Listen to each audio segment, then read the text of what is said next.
മനേറാസ് ബോക്സിലേക്ക് എല്ലാവർക്കും സ്വാഗതം. ഇന്ന് നമുക്ക് ഒരു കണവ വറ്റിച്ചത് എങ്ങനെ ഉണ്ടാക്കാൻ നോക്കാം. ഇതിനു മുമ്പിൽ കണവ വരട്ടിയത് ഉണ്ടാക്കിയിട്ടുണ്ടായിരുന്നു നമ്മുടെ ചാനലിൽ. അതായത് അത് കുറച്ച് ഡ്രൈ ആണ്, ഇത് അല്പം ഗ്രേവി ആയിട്ട് ഉള്ളതാണ് കണവ. അപ്പോൾ അതിനായിട്ട് ഞാനിപ്പോൾ ഒരു 600 ഗ്രാംസ് കണവ എടുത്തിട്ടുണ്ട്. ഇത് വലിയ പീസുകളായിട്ടുള്ളതാണ്. നിങ്ങൾ ചെറിയ കണവായാലും കുഴപ്പമില്ല, ഏത് വെറൈറ്റി ആയാലും കുഴപ്പമില്ല. ഇത് ഞാനിപ്പം കുറച്ച് ഉപ്പും മഞ്ഞളും ഇട്ട് കുക്കറിൽ കുക്ക് ചെയ്ത് വെച്ചിട്ടുണ്ട്. അതായത് ഒരു 3-4 വിസിൽ നിങ്ങൾ വയ്ക്കുകയാണെങ്കിൽ നല്ല സോഫ്റ്റായിട്ട് വരും. നമുക്കിതെങ്ങനെ ഉണ്ടാക്കാൻ നോക്കാം. അപ്പോൾ ഞാൻ അതിനായിട്ടിപ്പം ഒരു ചട്ടി എടുത്തിട്ടുണ്ട്. ഇതിൽ ഒരു 2 ടേബിൾ സ്പൂൺ അടുപ്പിച്ച് ഓയിൽ ഒഴിച്ചിട്ടുണ്ട്. ഞാൻ തേങ്ങ എണ്ണയാണ് എടുക്കുന്നത്, നിങ്ങൾക്ക് എന്ത് ഓയിൽ എടുക്കണോ അത് ഓക്കെ. ഒരു ഇരുമ്പിൻ്റെ ചട്ടിയാണ് ഇത്. ചൂടായിട്ട് നമുക്കിതിലേക്ക് ഒരു കുറച്ച് കടുകിടാം. കടുക് പൊട്ടിയിട്ടുണ്ട്. ഇതിലേക്ക് കുറച്ച് വറ്റൽ മുളകിടാം. ഇനി ഇതിലേക്ക് ഞാൻ ഓണിയൻ ഇടുന്നുണ്ട്. ഓണിയൻ ആണെങ്കിൽ ഒരു മീഡിയം സൈസ് ചോപ്പ് ചെയ്ത് വെച്ചിട്ടുണ്ട്. അതായത് അളവ് പറയുകയാണെങ്കിൽ 1 കപ്പാണ്. നിങ്ങൾ പറ്റുമെങ്കിൽ ചെറിയ ഉള്ളി എടുക്കുക. ചെറിയ ഉള്ളി 1 കപ്പ് നീളത്തിൽ അരിഞ്ഞതെടുക്കുക. ഇപ്പോൾ എൻ്റെ അടുത്ത് ചെറിയ ഉള്ളി ഇല്ലാത്തതുകൊണ്ടാണ് ഞാൻ സവാള എടുത്തിട്ടുള്ളത്. എന്തായാലും 1 കപ്പ് എടുക്കുക നിങ്ങൾ. ഇത് കുറച്ച് നല്ല ബ്രൗൺ ആണവരെ നമുക്ക് ഫ്രൈ ചെയ്യാം. ആവശ്യത്തിന് കുറച്ച് ഉപ്പിടാം, അപ്പോൾ വേഗത്തിൽ ഫ്രൈ ആകും. ഉപ്പ് നമുക്ക് കണവ വേവിക്കുമ്പോൾ ഇട്ടിട്ടുണ്ട്, അതുകൊണ്ട് ശ്രദ്ധിച്ചിടുക, ഒരുപാട് ഇടണ്ട. ഇതിലേക്ക് 1 ടീസ്പൂൺ ഇഞ്ചിയും 1 ടീസ്പൂൺ വെളുത്തുള്ളിയും ചതച്ചതാണ് ഞാൻ ഇടുന്നത്. നിങ്ങൾ ചെറുതായിട്ട് കട്ട് ചെയ്തിടണമെങ്കിൽ അങ്ങനെ ഇടാം. എനിക്ക് സമയമില്ലാത്തതുകൊണ്ടാണ് ഞാൻ ചതച്ചിടുന്നത്. പിന്നെ ഒരു 2 പച്ചമുളകും കുറച്ച് കരിവേപ്പിലയും എല്ലാം ചെറുതായിട്ട് നുറുക്കിയത് യൂസ് ചെയ്യുകയാണെങ്കിൽ നന്നായിരിക്കും.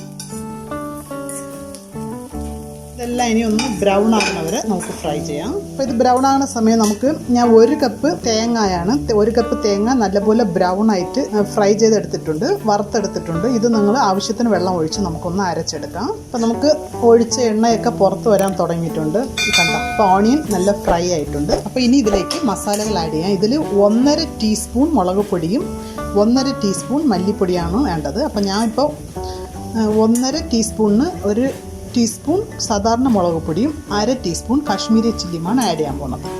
1 ടീസ്പൂൺ ഓർഡിനറി മുളക് പൊടി, ഇനി 1/2 ടീസ്പൂൺ കാശ്മീരി ചില്ലി ആഡ് ചെയ്യാം. ഓക്കെ, നിങ്ങൾ മസാലകൾ ആഡ് ചെയ്യുമ്പോൾ ഒന്നുകിൽ ഫ്ലെയിം നല്ല കുറച്ച് വയ്ക്കുക, അല്ലെങ്കിൽ ഫ്ലെയിം ഓഫ് ചെയ്തിട്ട് ആഡ് ചെയ്തിട്ട് പിന്നീട് ഓൺ ചെയ്യാം. 1.5 ടീസ്പൂൺ മല്ലിപ്പൊടി ആഡ് ചെയ്യാം. നേരത്തെ മഞ്ഞൾപ്പൊടി ഇട്ടിട്ടുണ്ട്, എന്നാലും ഒരു ശകലം കൂടെ മഞ്ഞൾപ്പൊടി ആഡ് ചെയ്യുന്നുണ്ട്. ഒരു 1/2 ടീസ്പൂൺ ഗരം മസാല ആഡ് ചെയ്യുന്നുണ്ട്. നമ്മുടെ മസാല നല്ലപോലെ മൊരിഞ്ഞിട്ടുണ്ട്. ഇതിലേക്ക് കുക്ക് ചെയ്ത് വെച്ചിരിക്കുന്ന കണവ കൂടെ ആഡ് ചെയ്യാം. ആ വെള്ളത്തോടു കൂടെ തന്നെ ആഡ് ചെയ്യാം.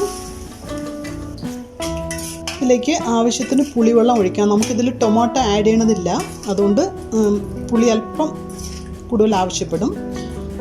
നമുക്ക് പുളിവെള്ളം ആഡ് ചെയ്യാം. അപ്പോൾ ഇത് തിളയ്ക്കാൻ തുടങ്ങിയിട്ടുണ്ട്. ഇതിലേക്ക് നമുക്ക് 1 കപ്പ് തേങ്ങ നല്ലപോലെ ബ്രൗൺ ആക്കി വറുത്ത് അരച്ച് വെച്ചിട്ടുണ്ട്. ആ പേസ്റ്റ് കൂടെ ആഡ് ചെയ്യാം. ആ ജാറും കൂടെ ഒന്ന് വാഷ് ചെയ്ത് ആഡ് ചെയ്യുക. ഞാൻ ആവശ്യത്തിന് വെള്ളം ആഡ് ചെയ്തിട്ടുണ്ട്. ഇതൊന്ന് തിളച്ച് കുറച്ചുകൂടെ കുറുകിയിട്ട് നമുക്ക് മാറ്റാം. നിങ്ങളിത് കുക്ക് ചെയ്യുമ്പോൾ എപ്പോഴും മൺചട്ടിയിലോ ഇതുപോലെ ഇരുമ്പിൻ്റെ ചട്ടിയിലോ വയ്ക്കുകയാണെങ്കിൽ വളരെ നന്നായിരിക്കും. അപ്പോൾ ഞങ്ങളുടെ മനേറാസ് ബോക്സ് ചാനൽ സബ്സ്ക്രൈബ് ചെയ്യാത്തവർ, മനേറാസ് ബോക്സിൻ്റെ സൈഡിൽ റെഡ് കളറിൽ സബ്സ്ക്രൈബ് ബട്ടൺ ഉണ്ട്, അതൊന്ന് ക്ലിക്ക് ചെയ്താൽ ബെൽ ബട്ടൺ വരും. അതുകൂടെ ക്ലിക്ക് ചെയ്താൽ ഓൾ എന്ന് പറയുന്ന ഓപ്ഷൻ വരും. അതുകൂടെ ക്ലിക്ക് ചെയ്താൽ മാത്രമേ ഞങ്ങളുടെ നോട്ടിഫിക്കേഷൻസ് നിങ്ങൾക്ക് കറക്റ്റായിട്ട് കിട്ടണതായിരിക്കും. അപ്പോൾ സബ്സ്ക്രൈബ് ചെയ്യാത്ത എല്ലാവരും സബ്സ്ക്രൈബ് ചെയ്യുക, ഇപ്പം തന്നെ ലൈക്ക് ചെയ്യുക. അപ്പോൾ ഇത് കുക്കായിട്ടുണ്ട്, എണ്ണ തെളിഞ്ഞിട്ടുണ്ട്. നമുക്കിനിയും കുറച്ച് ഫ്രഷ് കറിവേപ്പില വിതറി തീ ഓഫ് ചെയ്യാം. നിങ്ങൾ പുളി ഉപ്പും എല്ലാം നോക്കുക കറക്റ്റാണെന്ന്. അപ്പോൾ എനിക്കെല്ലാം കറക്റ്റാണ്. ഞാൻ സ്റ്റവ് ഓഫ് ചെയ്തിട്ടുണ്ട്. അപ്പോൾ നമ്മുടെ ടേസ്റ്റിയായ കണവ വറ്റിച്ചത് കൊണ്ടുവന്നിട്ടുണ്ട്. ഇത് ഉണ്ടാക്കാൻ വളരെ എളുപ്പമാണ്. നമുക്കിതിന് മുമ്പിൽ കണവ മസാല ഇട്ടിട്ടുണ്ട്, അത് കുറച്ച് ഡ്രൈ ആക്കി എടുക്കണം. ഇത് അതുപോലല്ല, കുറച്ച് ലൈറ്റ് ഗ്രേവി ആയിരിക്കണോണ്ട് നിങ്ങൾക്ക് എളുപ്പത്തിൽ ഇത് പണി കഴിയും. അതും നല്ല ടേസ്റ്റാണ്. അതുപോലെ തന്നെ ഇതും വളരെ ടേസ്റ്റാണ്. ഇത് ടൊമാറ്റോ ഒന്നും ഇട്ടിട്ടില്ല. പണി ഭയങ്കര എളുപ്പമാണ്, അതുപോലെ തന്നെ നല്ല സ്വാദുമാണ്. അപ്പോൾ നിങ്ങൾ എല്ലാവരും ട്രൈ ചെയ്യുക, നിങ്ങളുടെ ഫ്രണ്ട്സിനൊക്കെ ഷെയർ ചെയ്യുക. ഞങ്ങളുടെ ചാനൽ സബ്സ്ക്രൈബ് ചെയ്യാത്തവർ സബ്സ്ക്രൈബ് ചെയ്യുക, ലൈക്ക് ചെയ്യുക. Thank you.